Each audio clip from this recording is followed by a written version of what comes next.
Bonjour à tous. Il est 13h à Abidjan, maintenant les titres de votre édition. Célébration de l'excellence demain en Côte d'Ivoire, mais déjà l'Académie régionale des sciences et techniques de la mer a annoncé les couleurs hier en présence de la première dame. Dominique Ouattara a honoré les meilleurs de l'établissement. Elle a aussi fait des dons. Les huissiers de justice sensibilisés contre le blanchiment de capitaux et le financement du terrorisme, c'est un atelier initié par les ministères de l'économie et de la justice pour vulgariser la nouvelle loi sur la question. Au Brésil, Michel Temer échappe à des poursuites pour corruption. Nous le verrons en images dans quelques instants.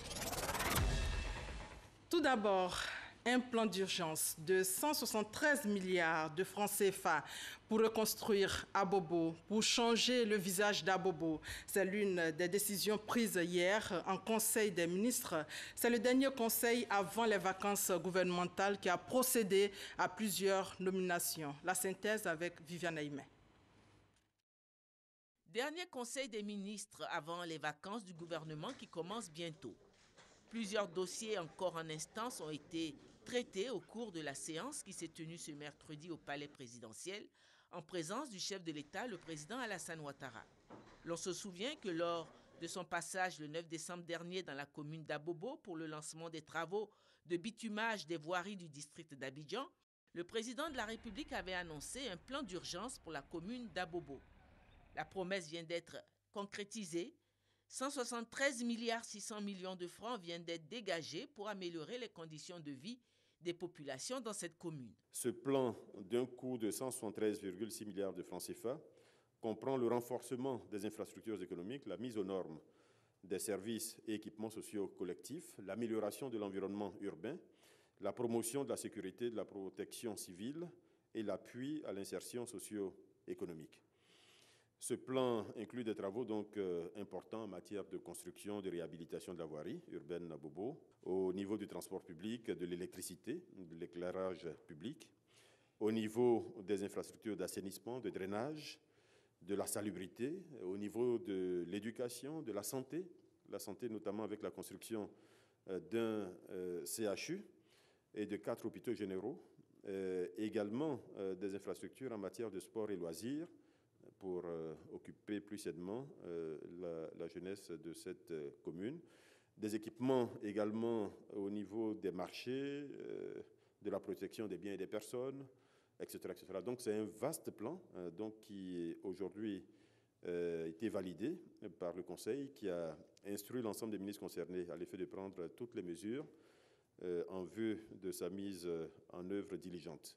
Le Conseil a par ailleurs décidé la réhabilitation de nombreuses autres infrastructures grâce aux bénéfices financiers résultant de l'admission de la Côte d'Ivoire au MCC, le Millennium Challenge Corporation. Le comité de gestion des investissements du MCC à Washington a décidé en juin 2017 d'octroyer à la Côte d'Ivoire la somme en équivalent CFA de 314,8 milliards de francs CFA pour le financement de projets principalement dans le secteur de l'employabilité des jeunes et dans celui de la productivité des entreprises. Il s'agit notamment de la réhabilitation du boulevard Valéry Giscard d'Estaing, de la place Akwaba jusqu'au pont Félix Houphouët-Boigny, du boulevard du Port, du boulevard de Vridi, qui aujourd'hui est complètement saturé, du boulevard de la Paix, de la voie express de Yopougon, qui est également un gros besoin de réhabilitation, du boulevard de Petit Bassam, etc. Et ce financement, qui est un don, je dois le préciser, inclut également la construction de plus de 70 collèges de proximité, de 3 à 4 centres de formation technique. La question récurrente de la lutte contre la vie chère a de nouveau été examinée au cours de la séance de ce mercredi. Le Conseil a adopté un plan d'action qui devrait permettre dans un proche avenir à l'ensemble de la population d'avoir accès à l'eau potable à un coût abordable. Le gouvernement a identifié des projets structurants inscrits au plan d'action prioritaire 2017-2020. Ces projets représentent un coût de 1 320 milliards de francs CFA. Et ils vont permettre de porter le taux d'accès à l'eau potable à 95% de la population en 2020, au minimum. Le programme s'exécutera en 2 phases. La première phase coûtera 200 milliards de francs CFA et la deuxième phase est évaluée pour le moment à 1120 milliards de francs CFA. Un autre dossier, et non des moindres, qui était aussi sur la table de ce dernier Conseil des ministres avant vacances, c'est celui du règlement de la totalité de la dette due aux fournisseurs de l'État. À la date du 28 juillet 2017, un montant global de 232,1 milliards de francs CFA, qui correspond aux arriérés de cette dette, a été totalement décaissé au profit des fournisseurs de l'État et de ses démembrements. Les paiements effectués concernent les dépenses budgétaires enregistrées dans les livres du Trésor qui étaient en instance de paiement chez les comptables publics. Ces paiements concernent tous les secteurs, principalement l'éducation, la santé, l'énergie, la sécurité, le transport, etc., etc. Également, le remboursement des souscripteurs de l'agrobusiness était encore une fois à l'ordre du jour.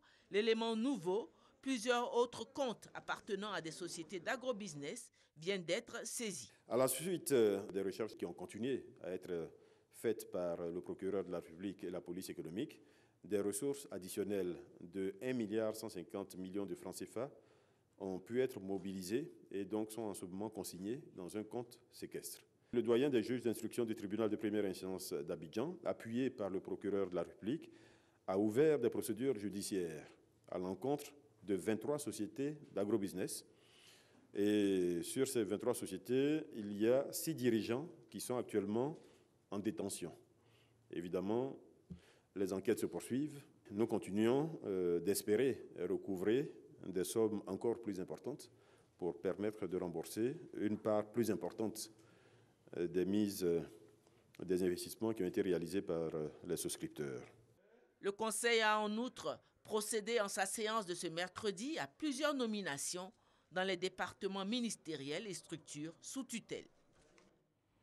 À quelques pas du palais présidentiel, le Premier ministre, sur place, le chef du gouvernement a reçu l'ancien président du Portugal. Les échanges ont porté sur le renforcement de la coopération économique entre les deux pays, c'est-à-dire la Côte d'Ivoire et le Portugal. Alexis Ouedraogo.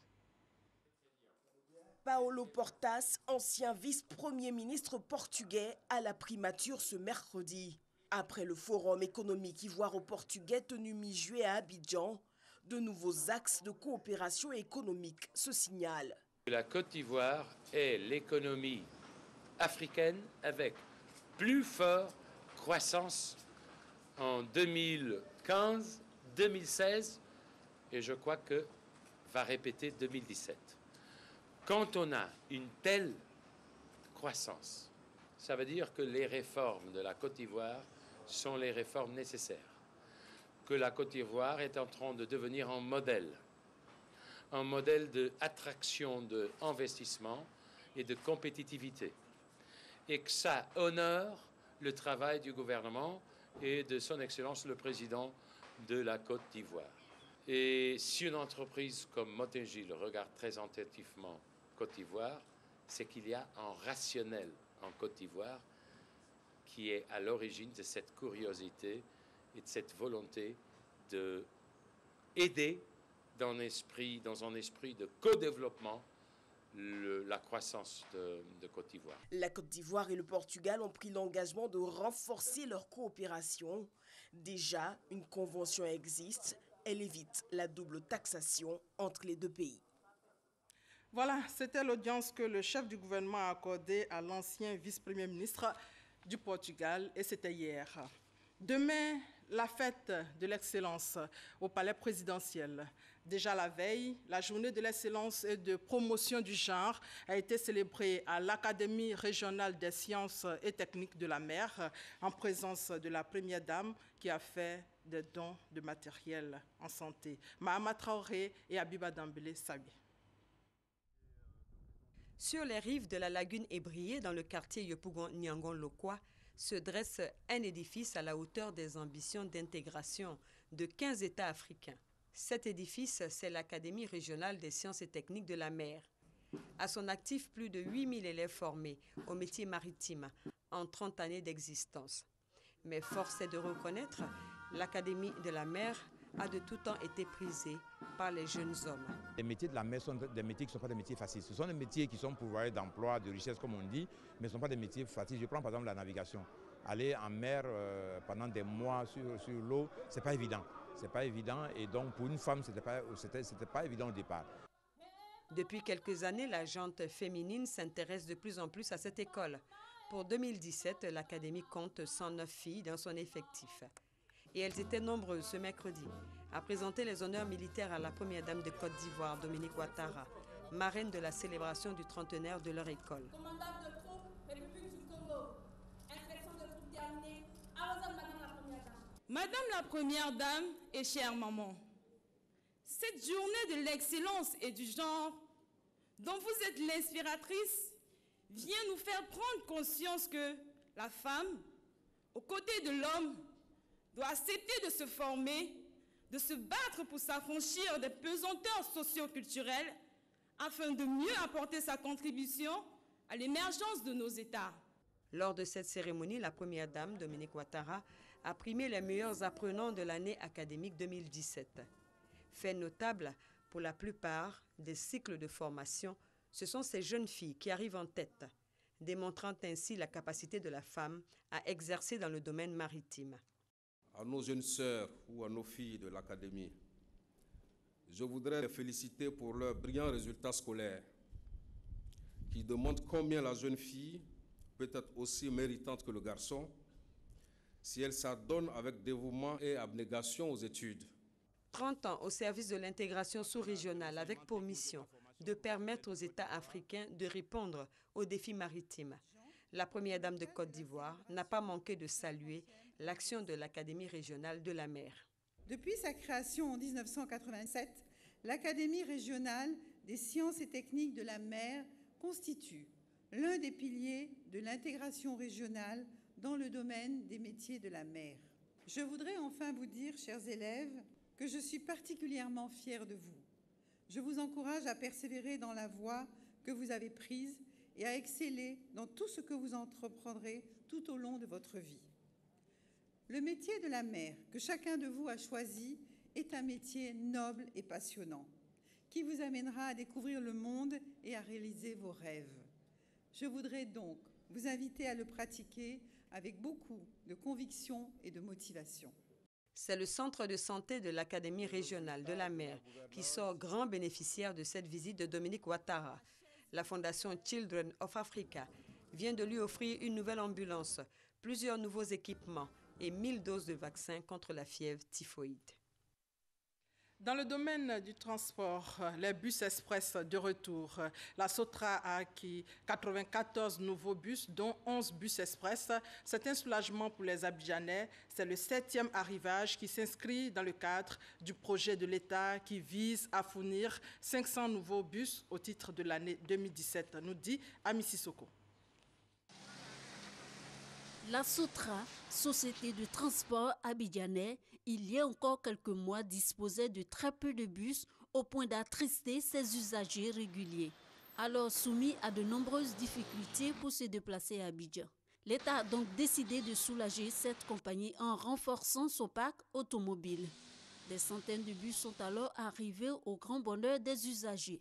Avec l'arrivée des bus, on ne dure plus à l'arrêt.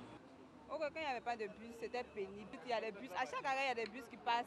Donc ça nous permet de nous déplacer plus facilement. La Sotra peut et doit faire plus, pense un nombre important de ses usagers éprouvant encore des difficultés à se déplacer. Je suis descendu tout fatigué. Voilà, j'atteins moins de transport, le bus pour rentrer à la maison, mais depuis là, je suis là. Souvent, tu peux attendre le bus. Plus de 3 heures, il n'y a pas de bus. Maintenant, lorsque le bus vient, c'est mélangé, il n'y a pas d'ordre. La Sotra a les moyens de s'octroyer des milliers de bus pour véritablement transporter les Ivoiriens. Pourquoi on évite l'anarchie dans laquelle nous nous trouvons avec les baka ou je ne sais quoi. La Sotra, elle peut régler le problème et il faut qu'elle en fasse sienne. Pour satisfaire non seulement ses mécontents, mais aussi toute sa clientèle. 94 nouveaux bus, dont 11 bus express, sont arrivés ces dernières 48 heures, qui s'ajoutent aux 313 déjà débarqués à Abidjan. Nous avons un premier projet de 500 autobus en cours de livraison sur un programme de 2000 autobus d'ici l'an 2020.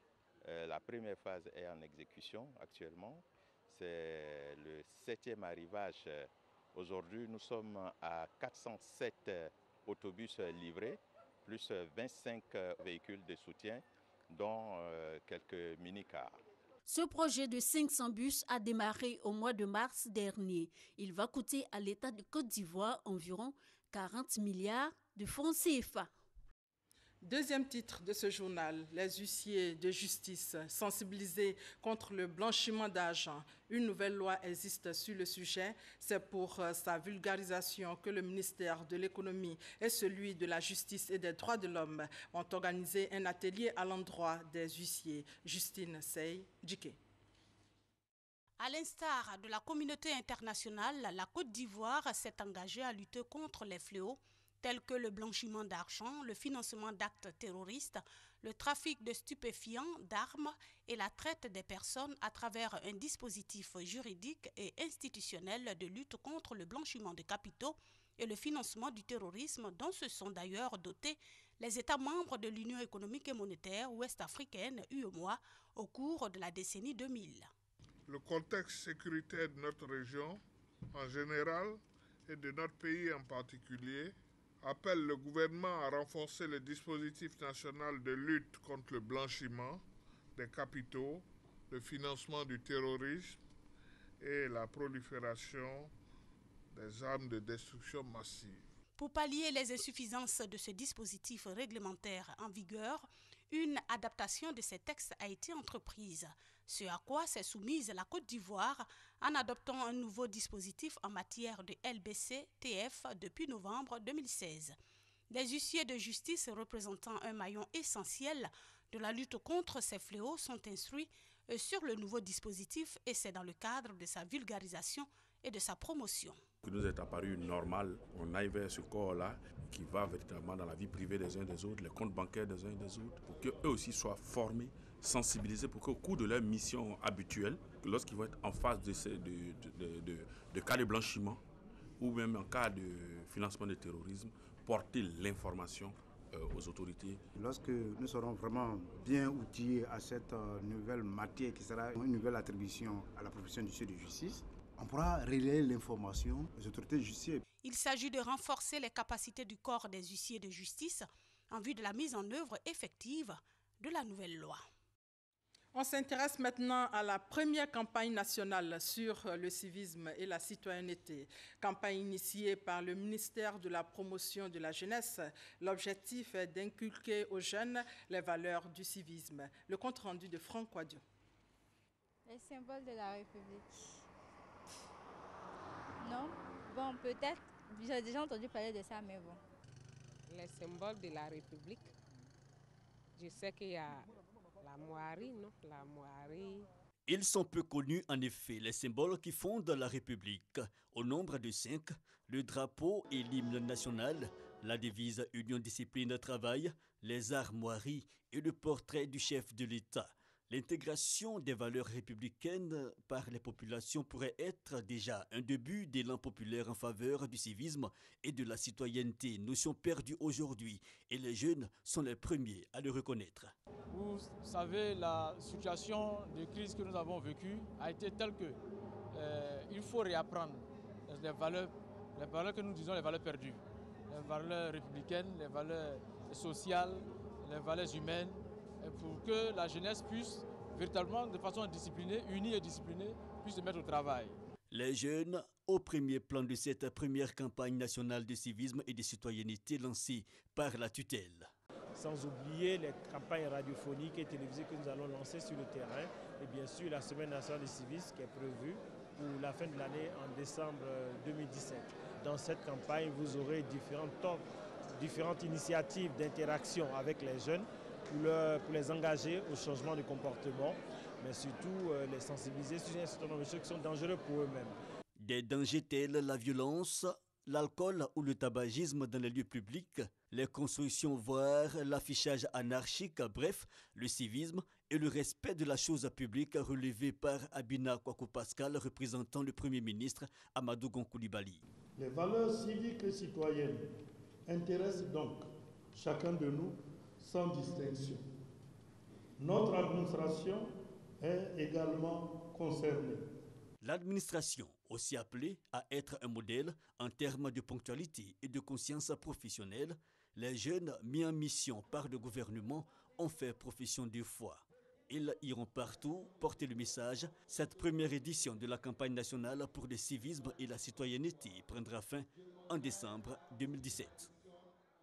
En santé, on parlera de l'hépatite virale. C'est un tueur silencieux. En Côte d'Ivoire, le taux de prévalence de l'hépatite B est de 13%. Quels sont les signes de cette maladie, les modes de transmission et comment se fait la prise en charge? La réponse à toutes ces préoccupations dans ce reportage. Cette image est la manifestation des virus dans le corps humain lorsqu'il est atteint de l'hépatite virale, une pathologie appelée la maladie du foie. Les différentes formes d'hépatite A, B, C, D et E ont divers modes de transmission. Le virus de l'hépatite A et E vont se transmettre par voie orale. Lorsqu'on n'a pas pris l'habitude de se laver les mains, on peut s'infecter par l'hépatite virale AEE. Et puis les virus de l'hépatite B, C et D, eux se transmettent exactement comme le VIH-Sida, c'est-à-dire essentiellement par le sang et certains liquides biologiques de l'organisme, tels que la salive, le sperme, les sécrétions vaginales. Et puis, le dernier mode de contamination de ces trois virus, c'est la contamination verticale, c'est-à-dire une femme enceinte infectée va transmettre le virus à son bébé à la naissance. Les symptômes de cette pathologie s'apparentent à ceux du paludisme. L'hépatite la plus répandue en Côte d'Ivoire et la plus dangereuse est l'hépatite B. Pour prévenir l'hépatite virale, l'hygiène de vie et la vaccination s'imposent. Ce sont des hépatites qui nécessitent une bonne hygiène corporelle, une bonne hygiène de l'eau de boisson, une bonne hygiène de l'eau des aliments et ce sont des hépatites aussi qui ont un vaccin. Quant aux hépatites virales B, C et D, se transmettent exactement comme le VIH-Sida. On peut éviter d'être exposé au sang, on peut éviter de partager certains objets avec son entourage. Les lames, aux dames qui vont souvent dans les salons de coiffure, nous leur demandons de ne pas utiliser ces objets-là avec d'autres clientes, mais de venir avec leurs objets, leurs trousses de manicure, de pédicure. Le dépistage, le vaccin, les règles d'hygiène non respectées ont des conséquences. Trois virus nous posent un vrai problème. Il s'agit des virus de l'hépatite B, C et D à cause de leur mode de transmission qui peuvent être responsables de deux complications graves qui sont parfois mortelles chez l'homme. Il s'agit de la cirrhose du foie et du cancer du foie. Exemple frappant, Julien et Élisée, des noms d'emprunt. Le premier cité a un cancer de foie et le second une cirrhose de foie. Ça a commencé par la toux, ensuite le hockey, on est revenu sur la toux. Il se trouve que c'est le foie qui est enflé. J'ai eu constipation chronique et puis après c'est passé par la tête. J'ai eu beaucoup mal à la tête. Le lendemain, je suis allé à l'hôpital pour me faire soigner. Après, on m'a prescrit un médicament, je reviens. J'ai commencé à avoir des vertiges et puis, abondamment, j'ai vomi. J'ai vomi du sang vif rouge. Concernant la prise en charge, des efforts sont faits par le gouvernement ivoirien. Néanmoins, le traitement de l'hépatite B demeure coûteux. Nous sommes en train d'initier des partenariats publics-privés afin de pouvoir commercialiser ces médicaments en Côte d'Ivoire à des prix vraiment abordables pour la plupart de nos patients qui sont démunis. L'hépatite virale, une maladie méconnue par la population ivoirienne. Pourtant, cette pathologie est aujourd'hui un problème de santé publique. Selon l'OMS, l'Organisation mondiale de la santé, 2 milliards de personnes sont infectées par l'hépatite B dans le monde. À l'échelle nationale, Le taux de prévalence de l'hépatite B est de 13%. En Côte d'Ivoire, il existe 4 centres de dépistage. L'Institut Pasteur de Cocody, le Centre international de recherche de biologie appliquée de Trècheville, le Centre national de transfusion sanguine de Boaké et le CHR de Yamsokro. Dans l'actualité ce jeudi, l'ouverture ce 3 août de la Semaine internationale de l'artisanat de Grand Bassam, le SIAB 2017, est une plateforme de promotion de l'artisanat dans toute sa dimension. L'événement va durer 4 jours. Issaïo. À une quarantaine de kilomètres à l'est d'Abidjan, des œuvres artisanales longent la voie express. Une exposition à ciel ouvert suscite les curiosités. Nous sommes au village des artisans de Grand Bassam. Ici, forgerons, bijoutiers, bronziers et décorateurs laissent libre cours à leurs inspirations.